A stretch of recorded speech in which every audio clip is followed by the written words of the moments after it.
अस्सलाम वालेकुम। इस वीडियो में मैं आपको बताऊंगा कि प्रोसेस ऑफ करिकुलम डेवलपमेंट में ऑब्जेक्टिव्स को कैसे फार्मूलेट किया जाता है।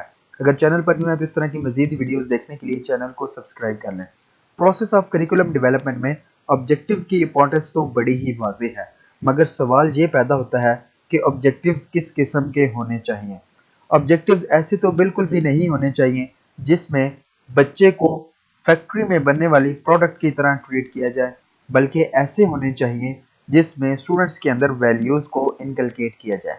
बाज़ दफ़ा ये वैल्यूज़ हम उसी सोसाइटी से लेते हैं जिसमें बच्चा रह रहा होता है, और बाज़ दफ़ा ये वैल्यूज़ पर्सनल होती हैं जो एजुकेशन के करंट ट्रेंड्स को रिफ्लेक्ट करती हैं।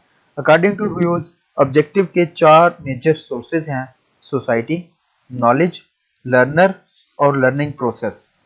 और मुख्तलिफ एक्सपर्ट्स मसलन सोशियोलॉजिस्ट, फिलोसोफिस्ट, सब्जेक्ट स्पेशलिस्ट और साइकोलॉजिस्ट अपनी एक्सपर्ट ओपिनियन भी ऐड करते हैं।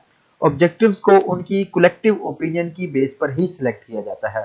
दूसरी तरफ स्कूल लेवल या क्लासरूम लेवल पर ये वैल्यूज नेगेटिव इम्पैक्ट भी डाल सकती हैं। फॉर एग्जांपल, अगर कोई साइंस टीचर है तो उसकी नज़र में साइंस की वैल्यू आर्ट से ज़्यादा ही होगी, मगर इशू तब क्रिएट होता है जब वो टीचर आर्ट्स को रोकने की कोशिश करता है या फिर आर्ट्स के स्टूडेंट्स को डीमोटिवेट करता है।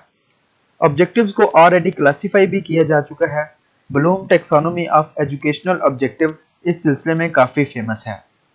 ब्लूम के कॉग्निटिव डोमेन के ऑब्जेक्टिव को knowledge, comprehension, application, analysis, synthesis और इवैल्यूएशन में क्लासिफाई किया गया है।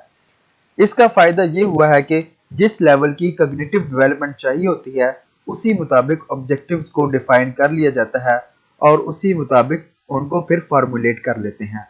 अगर कोई बात समझ ना आई हो या कोई बात रह गई हो तो आप कमेंट्स में पूछ सकते हैं।